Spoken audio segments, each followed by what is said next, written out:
Alors, si on s'intéresse à l'étymologie de votre nom, Nda vient du fait que votre grand-père est né jumeau. Ensuite, Nyamiese, en Agni, ça veut dire l'Éternel connaît, il sait. Reine, c'est en hommage à votre tante. Et ensuite, Morija, qui signifie choisi par l'Éternel. En fait, il s'agit de la montagne sur laquelle Abraham amena son fils bien-aimé, Isaac, pour le donner en holocauste à Dieu. Donc, très fort comme histoire. Vous êtes Agni d'Aboisseau par votre père, Yakuba Gouro, du côté de maman, d'accord. L'histoire du peuple Agni commence, bien entendu, au Ghana. Donc voilà, trouvant refuge dans l'Aouin, royaume fondé par Ano Asséman. Après une victoire en fait sur le champ de bataille, ce peuple s'attribuèrent le nom d'Agni, qui signifie le peuple qui a grandi, qui a mûri, a pris ses responsabilités en se libérant de l'oppresseur. Confrontés plus tard à d'autres guerres, ils migrèrent petit à petit, donc de manière progressive, vers la Côte d'Ivoire qu'on connaît aujourd'hui. Dans la culture Agni, il se dit que les femmes doivent avouer le nombre d'amants qu'elles ont eu. Voilà, elles doivent l'avouer. En fait, c'est au moment des accouchements difficiles. Elles doivent l'avouer pour sauver leur vie et celui de leur enfant. Et le mari, il se doit donc de leur pardonner. Donc lui, il n'avoue rien, quoi. Heureusement que ce sont les femmes qui donnent la vie. Sinon, vous imaginez, on serait encore en train d'attendre les bébés des années 2000. On dit, monsieur, avouez, avouez, Bifima, il dit, vous dites, on sont encore en train d'attendre. Monsieur, avouez, bien. Donc, vous voyez, heureusement. Alors, côté paternel, vous êtes issu d'une famille royale. Attention, côté maternel, d'une famille de chefs notables, dignitaires, donc côté Yakuba.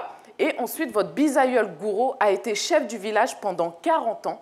Oui, 40 ans, c'est énorme. Il était également chanteur traditionnel et il a permis de démocratiser le célèbre Zaouli, donc le masque Gouro. C'est pareil.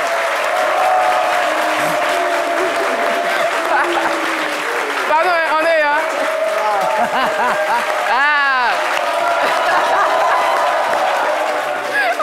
Attendez, on va marquer un break. Vous êtes les gourous. Oui.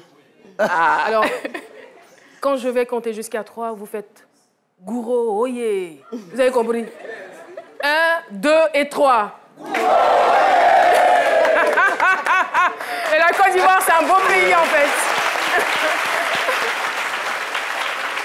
Donc l'art a toujours été omniprésent dans votre famille, né d'un père pasteur, d'une mère chantre. Vos parents servent Dieu depuis plus de 30 ans. Ils vivent une passion pour le Christ et pour leur église qu'ils servent avec zèle et beaucoup d'amour. Vous l'aurez compris, Morija a baigné en fait dans cette culture gospel. Elle a été bercée avec cela. Les valeurs transmises par vos parents sont l'amour de Dieu et du prochain, l'obéissance à la parole de Dieu, le travail, le courage, l'amour de la famille, de la culture et un sens créatif. Quand vous écoutez ces chansons, vous savez qu'il y a de la création derrière. Douce, aimante, déterminée à réussir dans tout ce qu'elle entreprend, votre famille est votre socle, c'est vrai, n'est-ce pas? Oui. Une famille solide qui a su fortifier les liens. Ils sont présents les uns pour les autres. Voilà, exactement. Abraham a choisi de faire confiance à Dieu sur le mont Morija, n'est-ce pas? Oui. Ce prénom est lourd de sens, sans citer également Nyamiese, qui veut dire donc l'Éternel sait. Alors, cet exemple de foi, j'aimerais qu'il vous accompagne tout au long de votre vie.